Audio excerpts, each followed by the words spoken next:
This is Simon from Sonic Shocks here with Piggy D from Rob's On Me today. Welcome to the UK. Thanks for having me. Show with Rob's On Me. How are you feeling? Excited? Oh, really excited. This is Rob's first time here in, I don't know, 12 years, something like that. Yeah. It's my first time in 5. So, I'm excited. The big question everybody wants to know is, what can we expect from the show?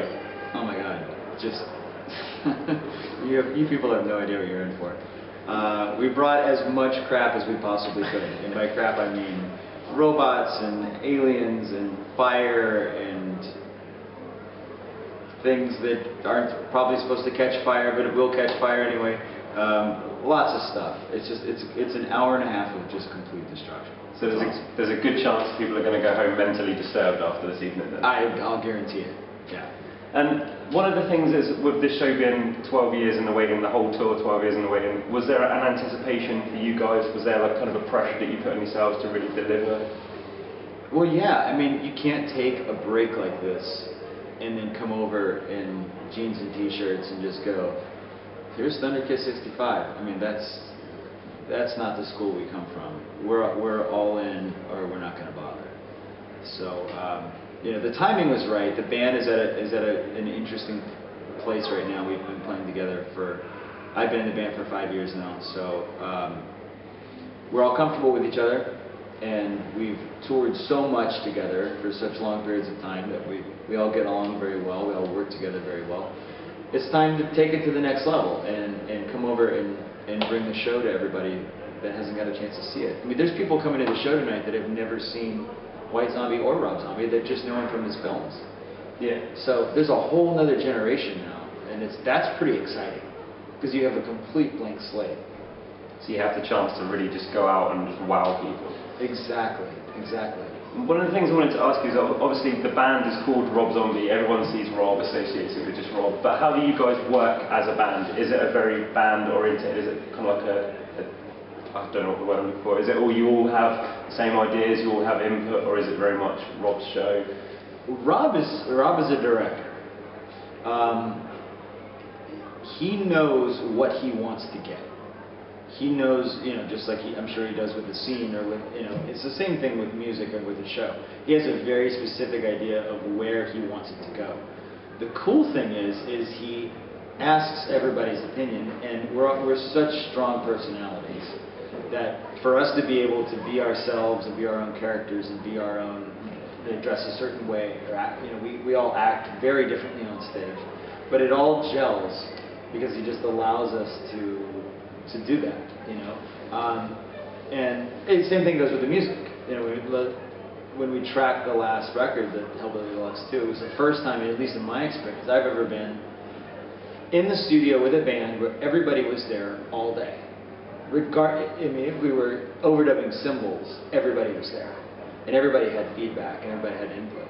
And it wasn't like, don't tell me how to play my part. It was, everybody was there, you know, saying, oh, this is cool, have you tried it like this? Like, I've never experienced that in a band before. So. And one of the things I wanted to ask you about, there's a new version of Hellbilly Deluxe 2 that's just come out. It's got the 4 or 5 extra tracks, and it's got the DVD package. The extra tracks that you laid down last September, was it? Mm-hmm. With Joey, when he joined the band. Was that something that was already in the plan to go and do those songs, or was that something that just came up as a spare of the moment thing and you just went and jammed them out? Joey coming and playing with us really was a breath of fresh air. It happened the way it happened, but his style is so unique that as soon as we started playing the old songs, they sounded new again. And we thought, wouldn't it be amazing if we just came up with some new songs with Joey and went in and tracked them to capture this moment of the band?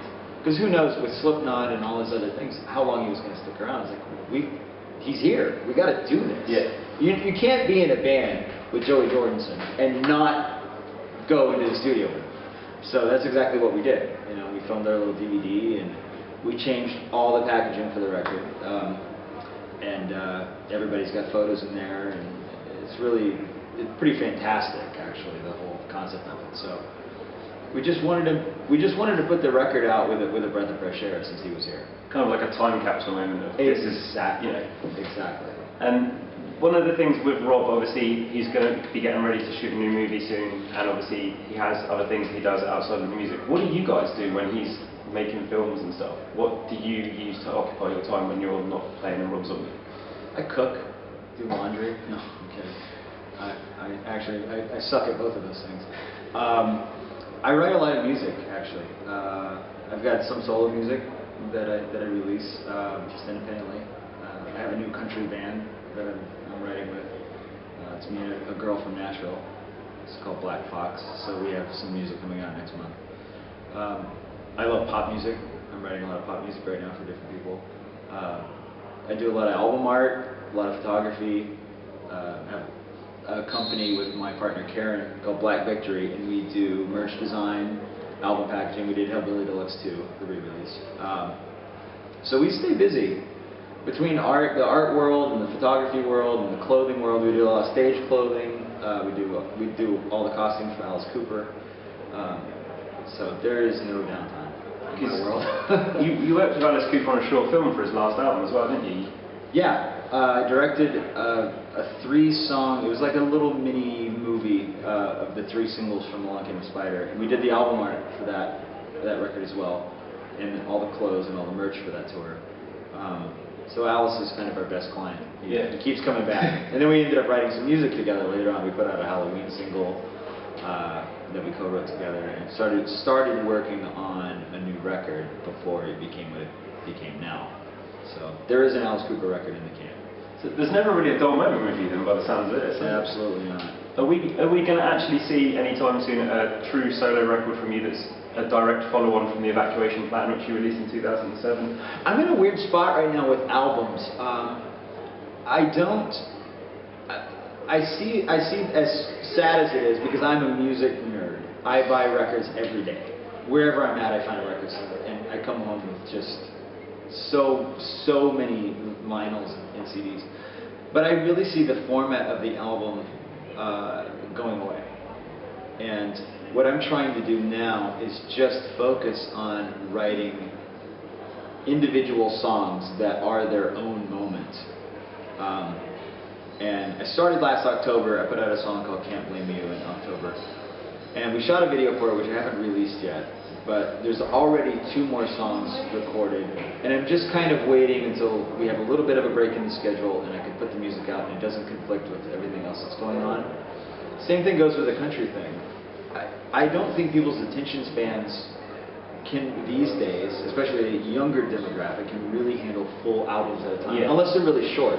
So I think time is better spent just focusing on one kick-ass song, one kick-ass video, putting that out, and then moving on to the next one within a month or a few weeks.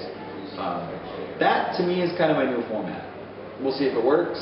It may fail miserably, but at least it's kind of music for the iTunes generation, because as you say, people just go to iTunes and they don't tend to buy. They'll hear one single and instead they have the option to buy the song rather than the album, so they'll buy the song.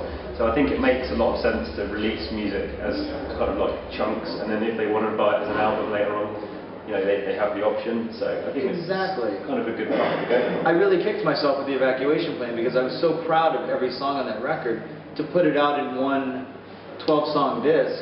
Everybody that wanted the record within 3 months got it. And it actually sells more now than it did when it came out. But had I dispersed it into EPs or singles with alternate mixes and then put out the record, it would have had more of a shelf life. And people would have been like, music today is fast food. Yeah. You know, it's here today, gone later today. So I think reapproaching, and I wish more artists would do this too, because I think they'd stay a little more relevant for a little bit longer and have more of a shelf life. You know, you space it out.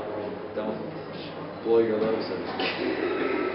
And what are your plans for the rest of the year? Because how long are you left on the road with Rob this year? We are finished with this. We go to Australia after the UK and do the Soundwave Festival. And then we're coming back in June. We're doing all the festivals over here in June, which will be amazing. There's some stuff after that too, which I can't talk about yet. And then we'll see what goes on later in the year. So in between the tours and you know, the rest of the year's schedule, I'll just keep writing and recording and releasing music. whatever the hell it is. Because you guys are headlining the second stage at Download. You're headlining, I believe, against Linkin Park on the Sunday. So you guys looking forward to sort of the first UK festival experience? Yeah. It's been my first one with Rob. I played with 2 previous bands. We did main stage at Donington, and it's just such a rush. It's such a fun show to be a part of. So this will be amazing. Any advice for festival goers? Any? Yeah, don't get completely wasted the first day. Yeah, especially for those ticket prices. Yeah, you don't want to. You spend two more days in the toilet. It's not worth it. Yeah, so that's my advice. And any message out there for the fans that are going to come see you guys on this tour, or that are going to come see you at Download? Yeah, thanks for waiting for us for one, and this is the beginning of a new chapter. I think. I hope so. So we'll definitely be back a lot more often. It won't be 15 years before the next one. Thankfully. I promise that. And if anyone goes home with singed eyebrows, they're not liable. It's your own fault. Exactly. Bring hot dogs and marshmallows. Cool. Thank you very much.